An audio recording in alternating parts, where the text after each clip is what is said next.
Greg Eber with Catalyst Athletics here to talk to you about one of the internet's favorite contentious subjects, early arm bend in the pull, the snatch, or the clean. This can be a really confusing topic, especially for newer lifters, because there is so much contradictory advice out there. You got one camp who will tell you that you need to intentionally bend your arms to bring the bar up higher into your hip, and you've got another camp that'll tell you that if you bend your arms early before the finish of the extension, you're going to die. In reality, the issue is a lot more nuanced than that, so hopefully I can clear that up for you today. First, let's distinguish between what we're talking about today, which is an early arm bend during the pull that is otherwise correct, versus actually trying to lift the bar up with the arms. Okay? So, an early arm bend in the pull means that rather than having those arms as straight as possible until the hips and knees are completely extended and then only bending to move down under the bar, the lifter's getting a little bit of a bend in the elbows prior to that complete extension. This is completely different from a lifter trying to come in here and actually lift the bar up with the arms. Okay? The first one, early arm bend in the pull, may or may not be an error and may or may not need to be corrected. The second one, trying to lift the bar with the arms, is never okay, is always an error, and always needs to be fixed. The concern with arm bend in the pull, and the reason why some people will warn you against doing it, is pretty simple. As we extend the body, if those arms are bent, there's the potential for that final explosive force to force the arms to re-extend. That means that at least some of the hip and knee power is not being transferred into the bar to elevate it and accelerate it. Right? Now, the more hip dominant your pull, the less of an issue this is going to be. The more leg drive you use in the pull, the more potential problems it's going to cause. The reason why a more hip dominant pull is less of an issue is that that bar will actually be partially supported by the hips through that final extension. So less of that force is being supported directly by the arms. Therefore, there's less of a chance of those arms re-extending under that force. My rule about whether or not arm bend in the pull is going to be acceptable or considered an error or not is that if it occurs naturally, in other words, the lifter is not intentionally bending the arms, it's just happening even though they're trying to allow their arms to relax. If it's up to about 10 degrees of flexion, so, you don't need to get your protractor out, but 10 degrees is fairly minimal. We're not talking about 20, 30, 40 degrees, which is, I'm going to call excessive in almost every case. There may be some exceptions.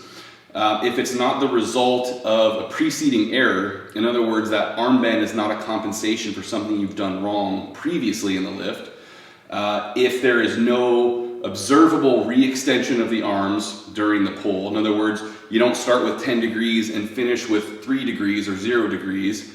And finally, if that arm bend does not create problems subsequent in the lift, if all those conditions are met, then I'm going to tell you that that arm bend is totally acceptable. We're not going to worry about it. We're not going to try to fix it. If one or more of those things is not true, then most likely we're going to go in and try to figure out what is causing the problem and then find ways to correct it. Don't be misled into believing that this idea of arm bend in the pull being okay is some new thing. It's been around in weightlifting literature, discussed, documented, studied for at least 35 years. As a matter of fact, my 10-degree bend recommendation comes from Soviet literature that is 35 years old. There are two really common errors that can result in early arm bend. The first is a forward imbalance in the pull. Now, if you're falling forward, bending the arms is going to bring the bar back toward the body and immediately reduce that imbalance and prevent you from falling on your face. It's a nice, quick, easy solution for the body to implement. The second error is initiating that second pull too soon. So in other words, the knees are going to start moving forward too soon and with too much flexion, which means the bar is going to contact the thighs way too low and way too far out. It's going to drag and be pushed forward. So if that happens, if I come in here early, if I bend the arms, I can get that bar to clear the thighs and avoid that disruption.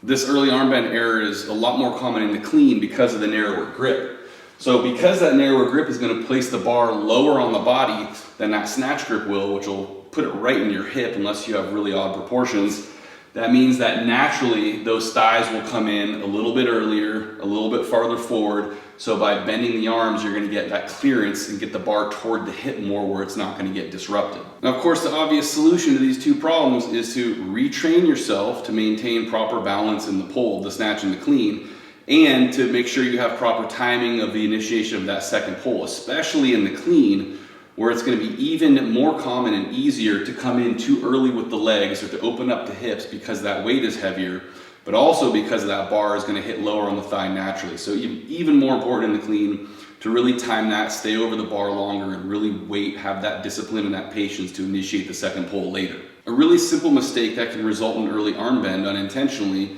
is too narrow of a grip. So if we have our perfect snatch width grip, the bar is going to contact right in the crease of the hip. Or even a clean grip, it's going to contact pretty high on the thigh. If we end up going too narrow, the bar is going to hit lower, so the body may respond naturally by bending the arms to get that bar higher up towards the hip or higher up on the thigh. Okay? Easy solution. Make sure you're using the proper grip.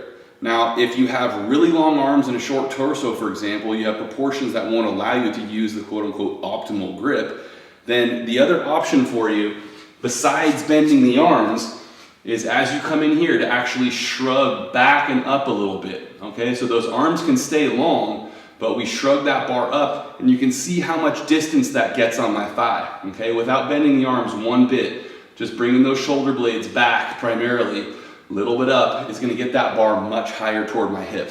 Different problem, but very much related to this, is the actual locking of the elbows in order to try to avoid bending the arms early. In other words, rather than just letting the bar hang at arm's length, people are locking the elbows forcefully, okay? Extending those elbows actively and trying to keep them locked.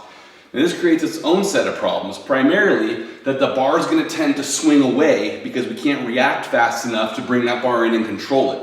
Okay, so aside from swinging away, you're going to have a delay between that extension and that active pull under of the third pull. Okay, so in the snatch, in the clean, the arms should be long and straight simply because we're not bending them, not because we're actively straightening them. You've got weight on the bar, it's pulling against your arms, there's no need to actively straighten them. Finally, if you do have some arm bend in the snatch or the clean pull, it's really important to try to still maintain about as much internal rotation of the arms as you can. Now remember, this internal rotation is all at the arm, at the shoulder. We're not rounding the shoulders forward or changing that upper back position at all. But what this does is ensure that we're set up for a better pull under the bar. We want to make sure that we don't bend the arms and allow the elbows to drop back and in, which is going to totally screw up our pull under the bar, okay? Internal rotation, point the bony points of the elbows out to the side as much as you can without compromising your shoulder and upper back position. If you want some more information on this, if you want some diagnostic help, if you want some corrective suggestions, go check out this article right here for more. Please subscribe to our channel, please share these videos. Thank you very much for watching, we appreciate it.